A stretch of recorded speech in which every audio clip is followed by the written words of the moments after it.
మొన్నటికి మొన్న Bengaluru to Hyderabad Kaveri travels bus సంఘటన ఏదైతే ఉందో అది మరొక ముందుకే మరొక పెద్ద సంఘటన అందరి హృదయాలను అయితే కలిసివేసింది.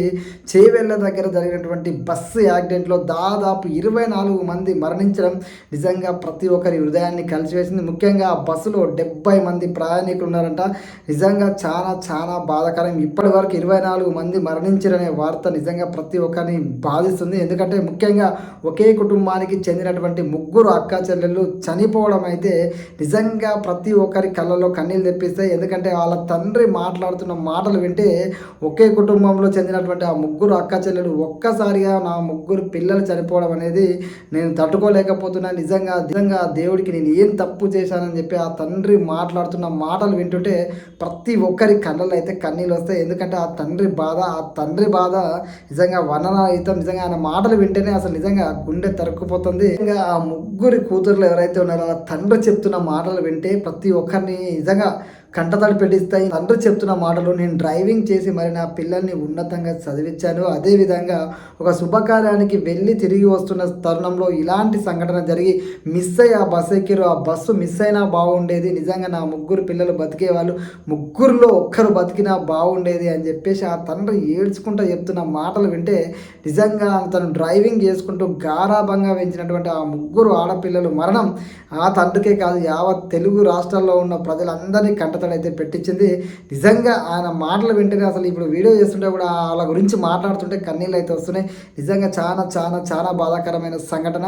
24 కుటుంబాలు ఒక టిప్పర్ లారీ ఓడి చేసిన మిస్టేక్ వల్ల నిజంగా ఆ కుటుంబాలందరికీ తీరని శోకమైతే మిగిలింది. వాళ్ళు బతుకున్నంత కాలం నిజంగా ఆ బాధను భరించాల్సిన పరిస్థితి. ఒక టిప్పర్ డ్రైవర్ చేసిన రాంగ్ రూట్లో వస్తూ గుంతను తప్పించబోయి బస్సును ఢీకొట్టి ఇలా 24 మంది అమాయకుల చావుకు కారణమైపోయాను. నిజంగా చాలా చాలా చాలా బాధాకరమైన సంఘటన.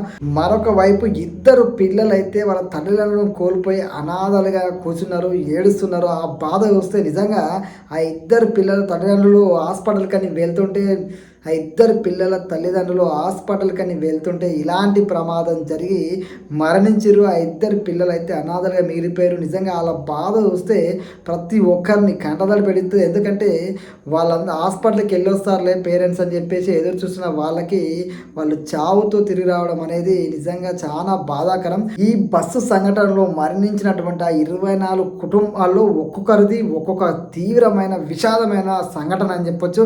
విషాదకరమైన చరిత్రనే కనబడుతుంది. నిజంగా చెప్పాలంటే నాటికి మొన్న ఈ కావేరీ ట్రావెల్స్ ప్రమాదం జరిగినప్పుడు ఏం లోపం జరిగింది, ఎక్కడ ఎలాంటి ప్రాబ్లం వచ్చింది, ఎందుకు ఇలా జరిగింది, అసలు ఇలా జరగకుండా ఉండడానికి ఏ విధంగా చేస్తే బాగుంటుంది అని అందరూ మాట్లాడుకుంటున్న తరుణంలో ఈ మరొక్కసారి ఆర్టీసీ బస్సు కూడా మొన్న ప్రైవేట్ బస్సు యాక్సిడెంట్ గురైతే నేను ఆర్టీసీ బస్సు వాళ్ళు సరైన దారిలోనే వెళ్తుంటే ఆ టిప్పర్ వచ్చి చేసిన మిస్టేక్ వల్ల బస్సులో ప్రయాణం చేస్తున్నటువంటి వాళ్ళ టిప్పర్ డ్రైవర్ చేసిన మిస్టేక్ వల్ల దాదాపుగా 24 కుటుంబాలు అయితే ఆగమైపోయినాయి. నిజంగా ఎవరిని నిందించాలి అని చెప్పేసి ప్రతి ఒక్కరూ ఆలోచన చేస్తారు. ఎందుకంటే రోడ్లు సరిగా లేకపోవడం వలన, ఆ రాంగ్ రూట్లో వాళ్ళు రావడం వలన, లేదంటే డ్రైవర్ ఎంత జాగ్రత్తగా ఉన్నా ప్రమాదం నుంచి బయట పడకపోవడం అనేది ఆ డ్రైవర్తో సహా మిగతా వాళ్ళు 24 మంది చనిపోవడం ఏదైతే ఉందో చాలా చాలా చాలా బాధాకరం. ఎందుకంటే ఇక్కడ ఎవరిని నిందిస్తాం, మనం ఎవరిని నిందించలేము. ఎందుకంటే ఆ రాంగ్ రూట్లో వచ్చిన వాడు కూడా చనిపోయిన డ్రైవరు. నిజంగా ఆ రాంగ్ రూట్లో వచ్చిన చిన్న మిస్టేక్ రోడ్డు సరిగా లేకపోవడం వల్ల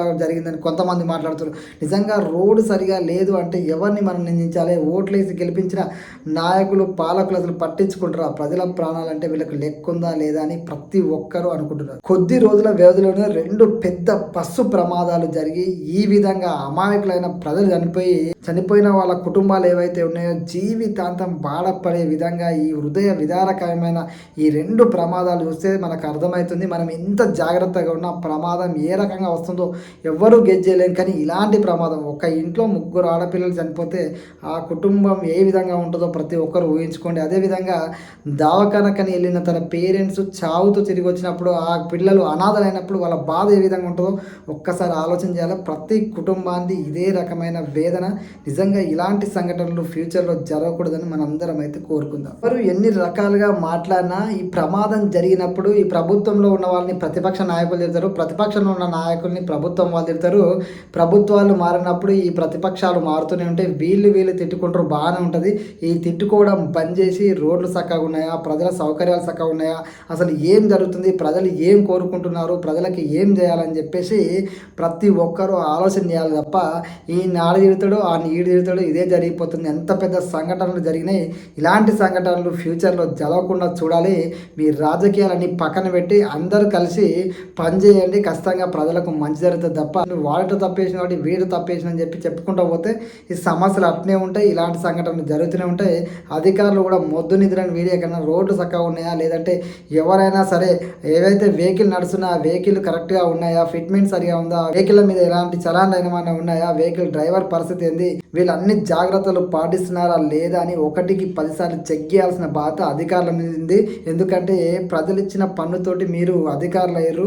రాజకీయ నాయకులకు ఎంతైతే బాధ్యత ఉందో అధికారులకు కూడా అంతే బాధ్యత ఉంది. ఎందుకంటే ఇద్దరు నడిచేది ప్రజల సొమ్ముతో అన్న విషయాన్ని మర్చిపోకండి. అలాంటి ప్రజలకే రక్షణ లేకుండా ప్రజలను ఇలాంటి అనుకోని సంఘటనల వల్ల మరణిస్తుంటే జాగ్రత్తలు తీసుకోవాలా వద్దా ప్రజలు ఆలోచన చేయాలి. ఖచ్చితంగా పాలకులు ఇలాంటి సంఘటనలు పెద్ద సంఘటనలు జరిగినప్పుడు నిర్లక్ష్యం వహించకుండా ఫ్యూచర్లో ఇలాంటి సంఘటనలు జరగకుండా చూసుకోవాల్సిన బాధ్యత పాలకులది, అదేవిధంగా అధికారులు. ఇది మర్చిపోవద్దు.